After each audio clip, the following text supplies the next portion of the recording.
one of the most puzzling decisions, I think, of this past Sunday happened in that Colts-Texans game. Anthony Richardson came out of the game and then kept himself out of the game. And you would have thought, okay, is it an injury or something that happened? And that's why, look, players will tell you play injured, they respect you, but if you can't go, they understand. But listen to Anthony Richardson's reason of why he sat out when he took himself out of the game. So can we play that clip of Anthony Richardson? I ain't gonna lie. That was a lot of running right there, what I did. And I don't think I was going to be able to go that next play. So I just, just told Sam I just needed a break right there. So what he's talking about is he was running around a lot. And he has the running ability. Mm-hmm. It's the first time, guys, I've ever heard a quarterback. And this is, again, like you call a timeout if your quarterback's tired or something. He sat out multiple plays. Mm-hmm. We were confused.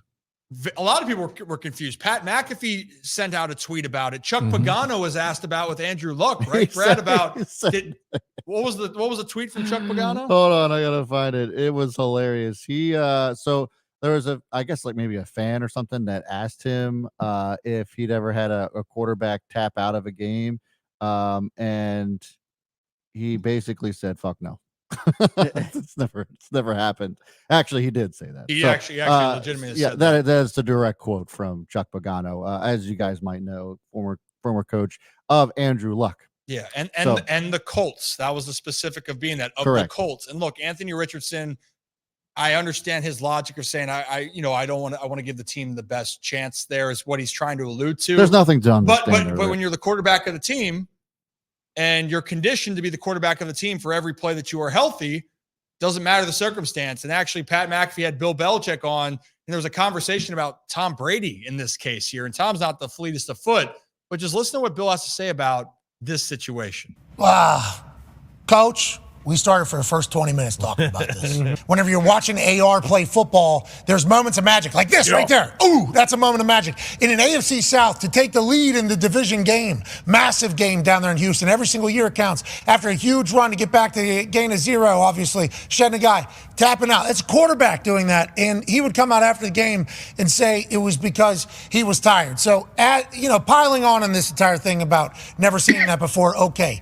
What do you think of the quarterback position, though, and why do you think we all think it's such a big deal that a quarterback decided to do that? What is the role of a quarterback whenever they're representing a team? Because for me, the reason why I'm reacting the way I am, D-Bud is reacting the way he is, everybody on TV, it's like quarterback doesn't tap out. Like that is just not how it goes, especially if it's because you're just tired. It's week 8. You're 22 years old. Let's not be tired either.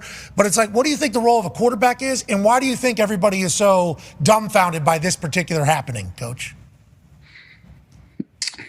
Well, I think on some teams, and I haven't been a part of too many of these teams, but I have had this conversation with quarterbacks. A lot of times, and as you know, Pat and AJ, as you know, like the quarterbacks don't always do everything that everybody else does, right? They don't necessarily do all the lifting or squatting or conditioning or things like that.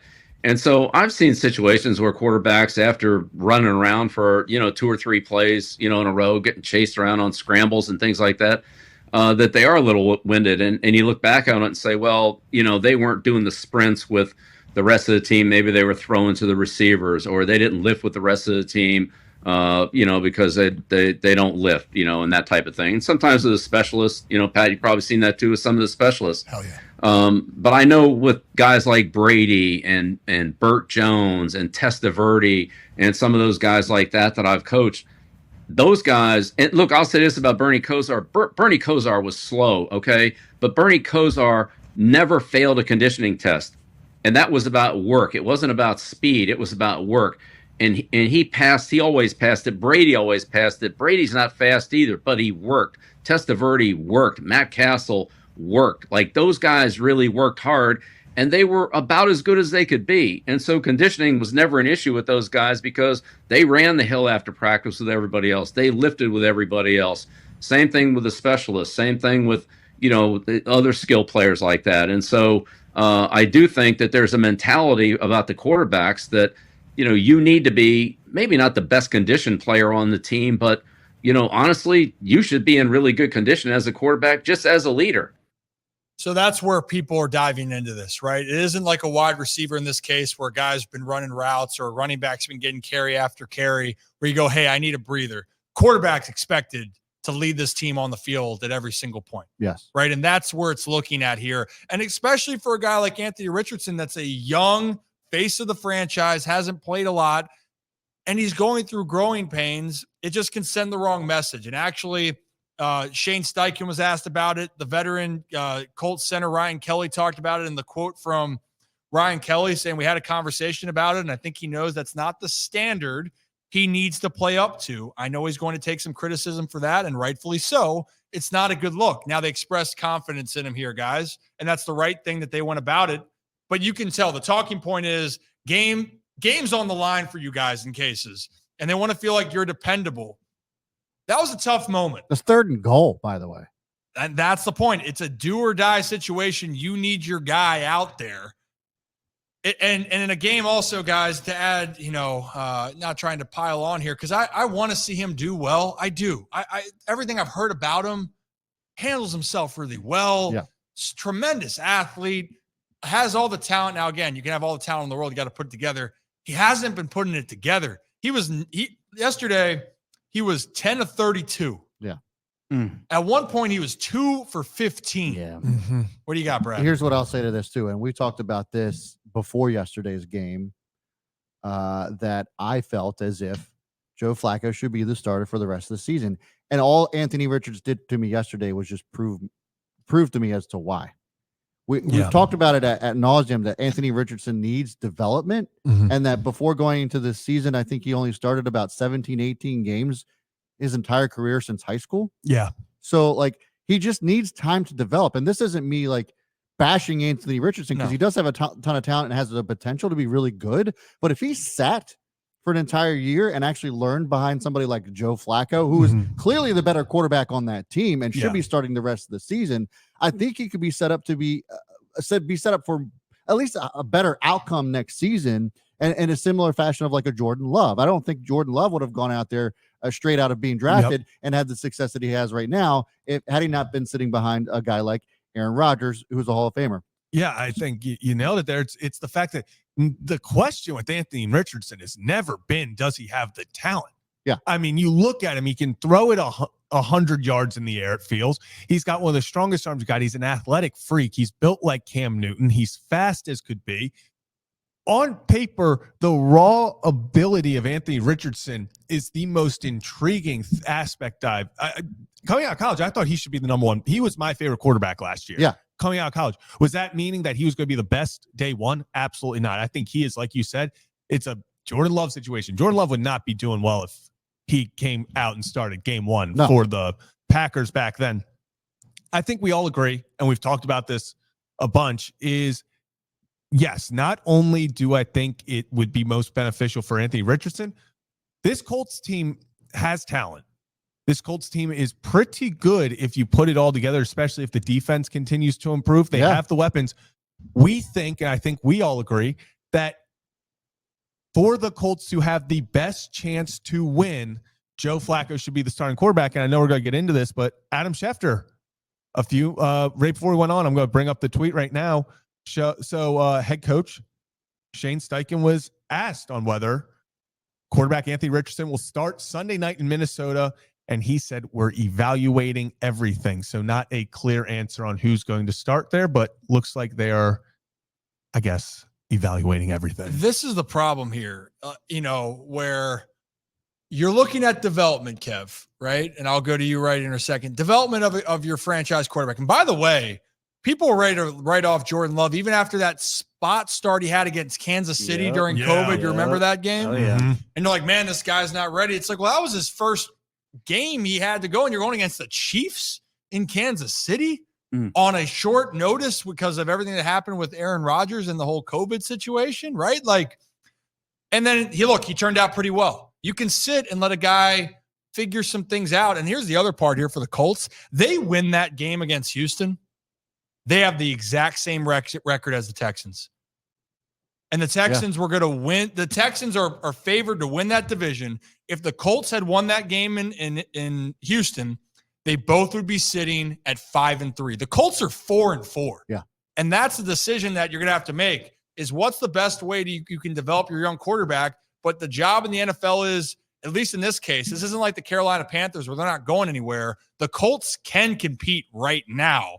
And to me, they are a playoff caliber team, Kevin. Yeah. And that's why everyone's calling for a guy like Joe Flacco. Yeah, and it should be, because this Colts team can definitely make a run at a playoff spot with Joe Flacco. But this, going back to Anthony Richardson, is essentially the conversation that we've all had before about the treatment of rookie and just younger quarterbacks in general compared to what it was, where teams just want to throw these guys out there instead of giving them the proper development. Where with Anthony Richardson, we talked about it. We mentioned the stats about him not starting a ton in high school and college, and he was clearly a project player who had all the talent in the world. They put him out there. He gets injured. He misses the year. He comes back. They put him out there again. He didn't gain a lot of experience last season. Even if you wanted to argue that he'd get a full year of experience last season, the common thing we're seeing is if you are not NFL ready, you're still going to get thrown out there if you're a high draft pick. And if you fail, you're going to go to a different team after 2 or 3 years. That's just the cycle of what young quarterbacks who aren't ready to play is these days. And it's not fair to them. But in this situation, I mean, you heard, Ryan, you said what Ryan Kelly had to say and Shane Steichen. It just sends the wrong message because, not only are you the leader of the team as the quarterback, but your teammates are out there fighting like hell to get a win. And you're just tapping out saying, I'm too tired to play this series. I need a break. So is everybody else. Everybody else is tired and they're not tapping their helmet to come out of the game. And you as the leader of that team, I mean, you have to be more aware. I think that he understands it. The team understands the situation, but yeah, just look, you hear this all the time. Batman wouldn't have been able to get that information out of me. I'm not saying I'm tired. Yeah, I'm making up something. Right. Just lie. Like I got the shits, guys. Like something. Literally. I got something. Calf cramp. Yeah, we're not to come out for a play. And you know what? And that's what I'm saying. He's a good kid. Is like he told the truth. He was being honest. Like he's a good dude. Having said that, that'd be a good time to be like, you know what? Like Lamar. Like, hey, you had to go into the locker room, take a shit. You know what? I shit myself there for a second. Right. Would have sounded better. But one more context thing for AR-15, right? Anthony Richardson, he missed a couple games, right? So far this season, not mistaken. He missed that. He got knocked out of the Steelers game. Yeah. Joe Flacco started against the Jaguars, and then Joe Flacco started the game against the Titans. So 2.5, almost 3 full games, almost, right? Yeah. Anthony Richardson right now is tied for the 3rd most interceptions in the NFL. So it's Jordan Love actually has 9. Patrick Mahomes is up there. Baker Mayfield, Gardner Minshew, Dak Prescott, but then he has 7 interceptions and he's missed almost 3 games. So it's just the context to it. You're hoping for him, but a team like the Colts, where they almost went to the playoffs last year and won the division with Gardner Minshew. Right. Joe Flacco, Joe Flacco is ready. And you know what? Joe Flacco is playing his best ball since he was a Baltimore Raven, man. Like since he won the Super Bowl, it's like he's found the fountain of youth again. He might be better than Flacco in Baltimore. Yeah, that's a stretch. But it's somewhere between playoff Joe and regular season Joe with Baltimore. There's something there. I think Joe really felt what happened to him with Lamar in 2018, and he said, I'm just coming for every young quarterback's job. I'm coming. When I sign with the team, you better watch your back because I'm coming for that job. Because honestly, though, like he's actually come out and quoted and just like, I'm just out there having fun now. Yeah, I think it's been really cool. There's just no pressure. So I think that's why he's doing so well because he's just like, well, screw it. I'm just going to sling it around and see what happens. Yeah.